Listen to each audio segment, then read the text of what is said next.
হ্যাঁ বলুন। বাড়িতে জয় আছে? হ্যাঁ আছে। জয়, জয়। আসছি। আরে রাতুল, জয়, আমার একটা চাকরির অফার এসেছে ব্যাঙ্গালোর থেকে। 2 লাখ টাকা লাগবে। দিবি ভাই? আমি কথা দিচ্ছি সব শোধ করে দেব। হ্যাঁ হ্যাঁ অবশ্যই দেব। আমি ছাড়া তোকে আর কে টাকা দেবে বল? দাঁড়া, আনছি এক্ষুনি। তুমি কি পাগল হয়ে গেছো? এক কথায় এতগুলো টাকা দিয়ে দেবে? আমার ছোটবেলার বন্ধু, ওর বিপদে আমি পাশে থাকবো না তো কে পাশে থাকবে?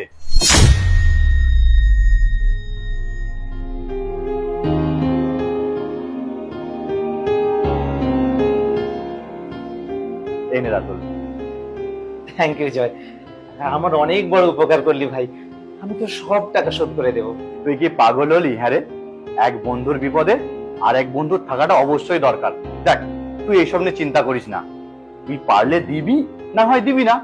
যা, কাজ কর মন দিয়ে। আসি ভাই, আসি রে।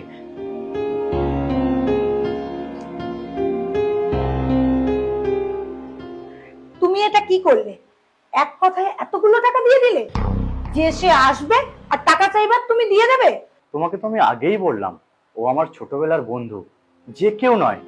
দেখো, এটা আমার ব্যাপার, আমি বুঝে নেব। তুমি সব ব্যাপারে আমাকে এরকম ভাবে চালনা করো না।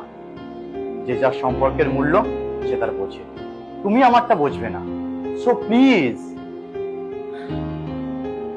হ্যাঁ হ্যাঁ, সম্পর্ক কত ভালো থাকে দেখবো। একদিন ভিখারি হয় না, ওই পথে বসবে দেখো। তবু ওই বন্ধু আর আসবে না।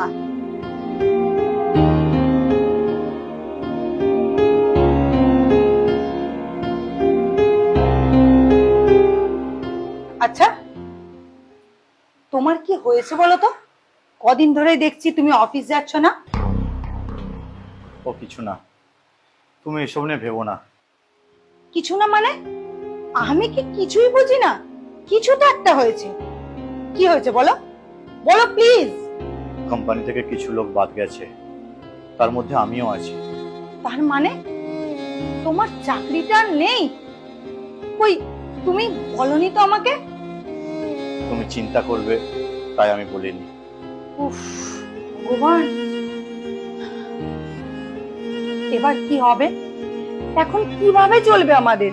তুমি চিন্তা করো না, আমি সংসার ঠিক চালিয়ে নেব।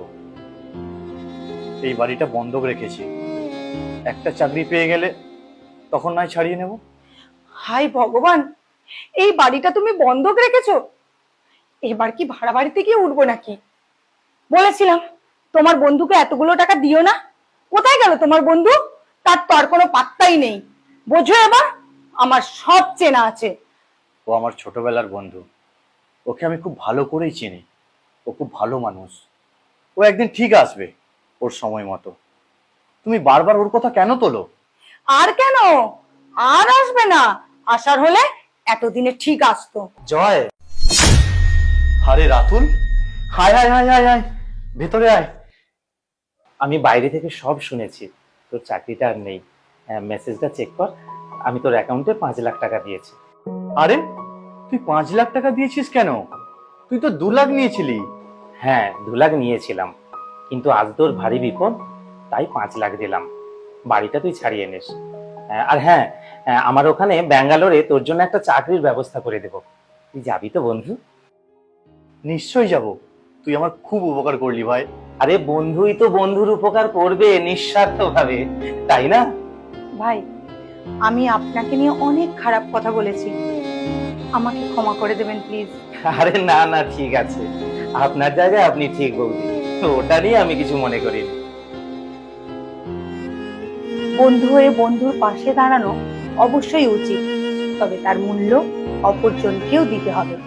আর এই বন্ধুত্বের মূল্য অন্য কেউ বুঝবে না, সেটা কেবল বন্ধুই বোঝে।